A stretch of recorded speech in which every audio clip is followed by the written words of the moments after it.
Hello, and welcome to Movie Talk, Film Talk, looking at a certain place with the camera talk, which will soon be called Cinemania, because I like that name more. So, welcome to Cinemania, because that's how I am about films. It's mania.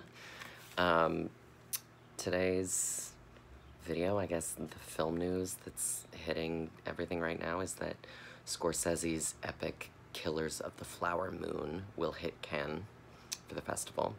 Whether it will premiere, be in Palme d'Or, God, what word am I thinking of? I don't know, and I lost the word. Competition. Whether it will be in competition serves to be seen. The last couple days I watched The Five Devils, Les Cinq Diables, which is a film by Leah Macias, and I am definitely pronouncing it wrong because it should be a French pronunciation. And I would highly recommend. It's in theaters right now in New York and LA, and will be on movie soon, and it stars Adele Exarchopoulos from Blue is the Warmest Color, La Vie d'Adèle. And if you're a fan of Claire Denis films, I would highly recommend it. I would give it 4 out of 5 milking grease tubs, which you would know if you saw the film. I also watched The Menu, finally, which I had not watched until this week, and I loved it. You know, people feel split on it. Some people really like it, some people don't like it as much, and I think the people who do like it are just there for the entertaining ride, and I think the people who don't like it expected more, I guess. But let's be real, it fully serves up what it's serving, and I'm so sorry for the way I just phrased that. It's directed by Mark Mylod, so if you like Succession, and I would also argue if you liked Triangle of Sadness, I think you will definitely enjoy it. I would give it 5 out of 5 cheeseburgers, just a regular old cheeseburger. I also watched Donnie Darko, accidentally watching the director's cut, which I had never seen, which is a film that I really loved when I was younger. I don't like the director's cut as much as the original, because I think it's too... I get it. We get it. We get what's going on. We don't need it extra explained. It feels more explaining.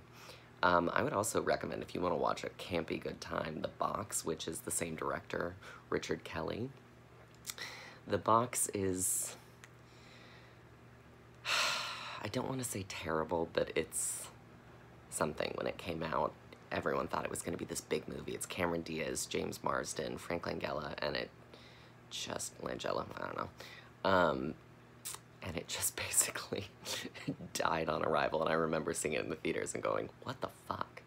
But rewatching part of it recently, and I said part of it, so that could be an indication, I found it really, really entertaining.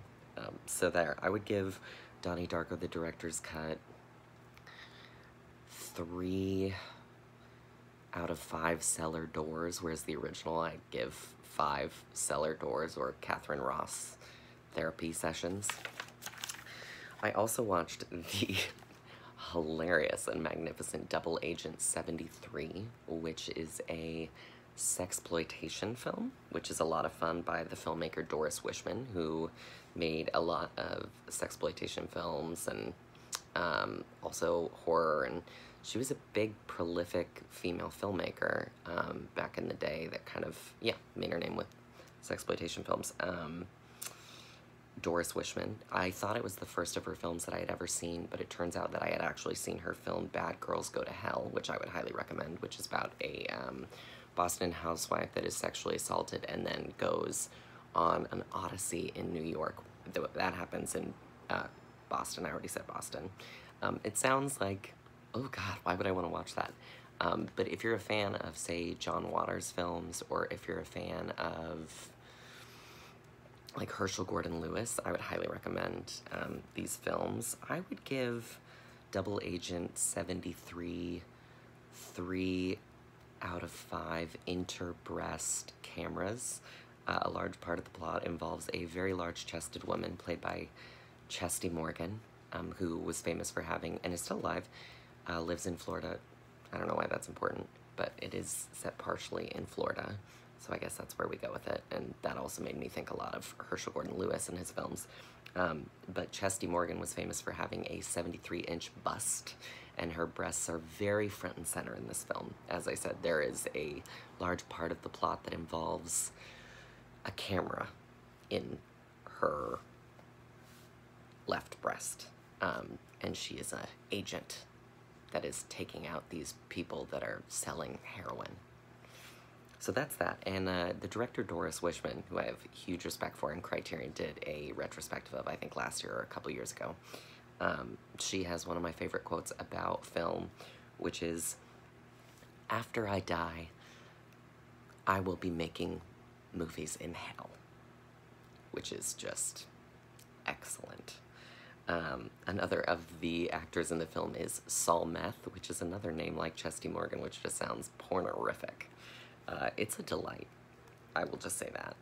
And then the last film that I saw in the last couple of days was The Strange Case of Dr. Jekyll and Miss Osborne, or Et la Femme in the French.